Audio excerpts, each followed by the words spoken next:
Hello everyone, आप सभी को बसंत पंचमी की ढेर सारी शुभकामनाएं। तो चलिए आज बात करते हैं बसंत पंचमी के बारे में।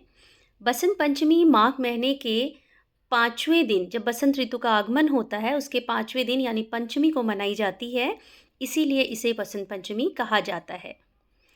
बसंत पंचमी के दिन माँ सरस्वती का जन्मदिन मनाया जाता है, जो कि विद्या की देवी और संगीत की देवी भी हैं। और सभी विद्यार्थी इस दिन माँ सरस्वती की पूजा करते हैं। हमारे देश भारत के कई राज्यों में छोटे बच्चों का जब शिक्षारंभ किया जाता है, तो वो इस दिन करना बहुत शुभ माना जाता है, जिससे कि सरस्वती देवी की कृपा बच्चों पे हमेशा बनी रहे, जो कि ज्ञान की देवी भी है। इस दिन पीले रंग का बहुत महत्व है। तो बसंत इसीलिए बसंत ऋतु में जो बसंत पंचमी के दिन पीले कपड़े पहने जाते हैं, कई जगह पीले चावल बनाए जाते हैं और इसीलिए पीले रंग को हम बसंती रंग भी कहते हैं।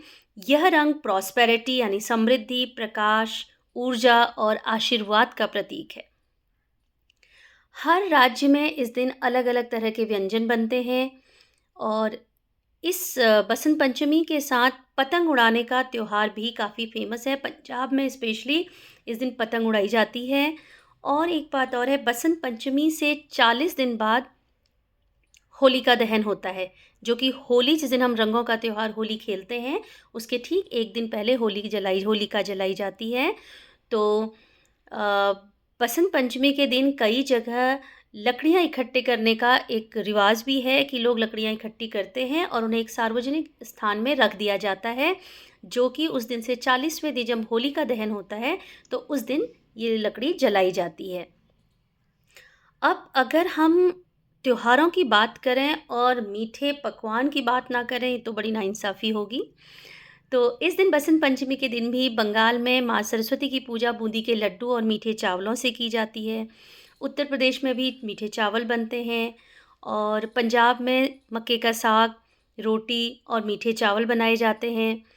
और कई जगह खीर भी बनती है, जिसमें केसर डाल दिया जाता है, क्योंकि ये केसर खीर को पीला रंग प्रदान करता है। बिहार में स्पेशली मालपुए आदि से सरस्वती माँ की पूजा की जाती है।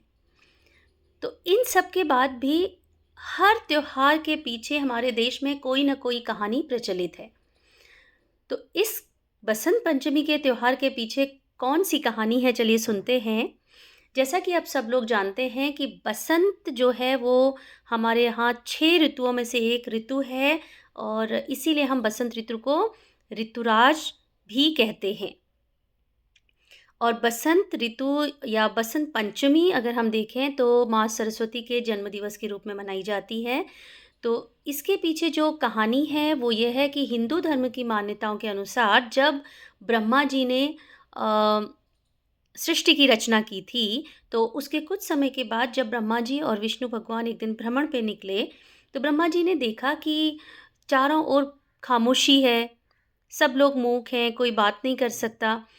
तो विष्णु भगवान की आज्ञा अनुसार ब्रह्मा जी ने अपने कमंडल से थोड़ा-सा जल लेकर के पृथ्वी पर छिड़का और वहाँ पे एक चतुर्भुज हाथों वाली नारी अवतरित हुई, जिनके एक हाथ में वीणा और एक में किताबें, एक में माला आदि पकड़े हुए थी। तो तब ब्रह्मा जी ने उन्हें बोला कि आप अपनी वीणा के तारों को छेड़िए। जैसे ही उन्होंने अपनी वीणा के तारों को छेड़ा, पूरे संसार में ध्वनि फैल गई। तब ब्रह्मा जी ने इस वीणा की देवी को सरस्वती के नाम से पुकारा, जिसे कि ज्ञान और संगीत की देवी भी कहते हैं। और इसी कारण इस दिन बसंत पंचमी को सरस्वती माँ की उत्पत्ति हुई थी, तो हम उनके जन्मदिन के रूप में भी इस दिन को मनाते हैं।